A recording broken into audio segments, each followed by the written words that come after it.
तो क्या स्टूडेंट्स, जो हमारी अब चैप्टर का जो सबसे लास्ट पार्ट है 7th क्लास के फर्स्ट चैप्टर का, वो हम समझते हैं क्या है।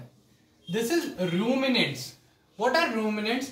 रूमिनेंट्स आपने आपके आसपास बहुत सारे जानवर देखे होंगे। The examples are goat, cow, buffaloes, जितने भी, जैसे गाय जो है, बकरी है, ओके, जो बैल होते हैं जिसे हम भैंस कहते हैं, वो बफलोज। तो ये जो एनिमल्स होते हैं इनको हम कहते हैं रूमिनेंट्स।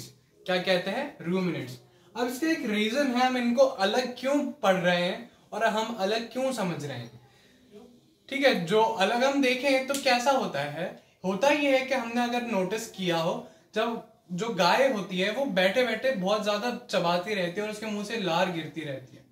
तो होता क्या है, उसे हम जब हिंदी में समझते हैं तो हम कहते हैं जुगाली करना। क्या कहते हैं हम?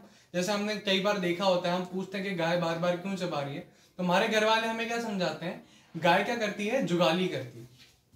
ठीक है, तो इस प्रोसेस को हम अब हमारी साइंस की बुक में भी समझेंगे कि ये प्रोसेस होता क्या है, क्यों होता है और इस प्रोसेस से क्या होता है। ठीक है, तो this ruminants divided into 4 parts. जो इनका जो डाइजेस्टिव ट्रैक्ट होता है, शुरू का जो फूड इनटेक का ट्रैक होता है, वो 4 में डिवाइडेड है। कैसे? Rumens, reticulum, omasum and abomasum. क्या क्या? Rumen, reticulum, omasum and अबोमेसम।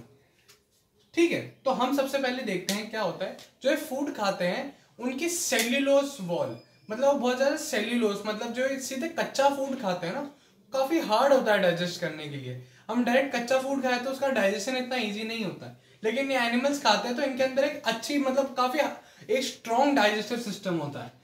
तो वो कैसे होता है, ये सबसे पहले क्या करते हैं, खाना खाते हैं और सीधा स्वॉलो कर लेते हैं।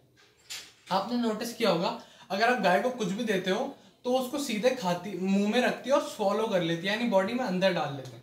उस प्रोसेस को हम कहते हैं, वो जो पार्ट कहलाता है वो पार्ट कहलाता है रूमेन।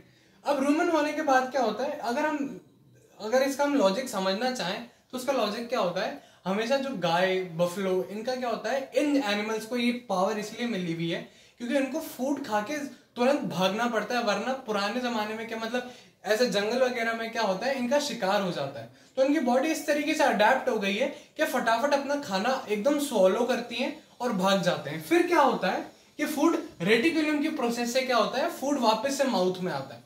फिर ये इसको अच्छे से बहुत देर तक चबाते रहते हैं, जब तक ये फूड डाइजेस्टिव फॉर्म में नहीं पहुंच जाता। रीच्यूइंग ऑफ फूड, मतलब जो फूड होता है वापस से माउथ में आके च्यू होता है। ठीक है, तो रेटिकुलम उस प्रोसेस को कहते हैं। फिर जब ये फूड च्यू हो जाता है तो इसके बाद क्या होता है, ओमेसम की प्रोसेस होती है। ओमेसम की प्रोसेस में जो फूड होता है, जो अच्छे से इन्होंने चबा लिया, उसमें जूसेस मिक्स कर लिए, जो सलाइवा था वो मिक्स कर लिया, उसके बाद में ओमेसम की प्रोसेस से वो फूड वापस से स्वॉलो होता है। स्वॉलो होने के बाद ये फर्स्ट चैम्बर, मतलब उसके बाद में first step, second step, third step और ये फोर्थ स्टेप। तो क्या होता है, ओमेसम में जो फूड होता है अंदर स्वॉलो कर लेते हैं। स्वॉलो करने के बाद क्या है, ये स्वॉलो प्रोसेस शुरू हुआ और उसके बाद में अबोमेसम में आने के बाद, after this chamber the food is digested like humans. अब ह्यूमंस की बस वही हुआ, अभी तक जो जूसेस थे वो मिक्स हो गए, सब कुछ जो च्यू करना, जो स्वॉलो करना था वो हो गया, जो वापस से इनको च्यू करना था डाइजेस्ट करने के लिए वो भी हो गया। तो अब क्या होता है, वापस से स्मॉल इंटेस्टाइन में जैसे ह्यूमंस में एंटर करते हैं, वैसे अबोमेसम में क्या होता है, स्मॉल इंटेस्टाइन में वापस से एंटर कर जाते हैं और नॉर्मल डाइजेशन की प्रोसेस जो होती है वो शुरू हो जाती है। तो ये जो एनिमल्स कहलाते हैं ये कहलाते हैं रूमिनेंट्स, और इनके एग्जांपल क्या क्या हो गए, काउ, बफेलो और गोट। ठीक है, ये सब इनके एग्जांपल है, बुल्स। तो ये इनका प्रोसेस है, ये इनका एग्जांपल है, और यहाँ पर हमारा जो चैप्टर है वो ओवर हो जाता है और फिनिश हो जाता है। यहाँ तक हमने सब कुछ कंप्लीट कर लिया है। अगर आपको कुछ भी प्रॉब्लम आती है तो आप पूछ सकते हैं। Thank you.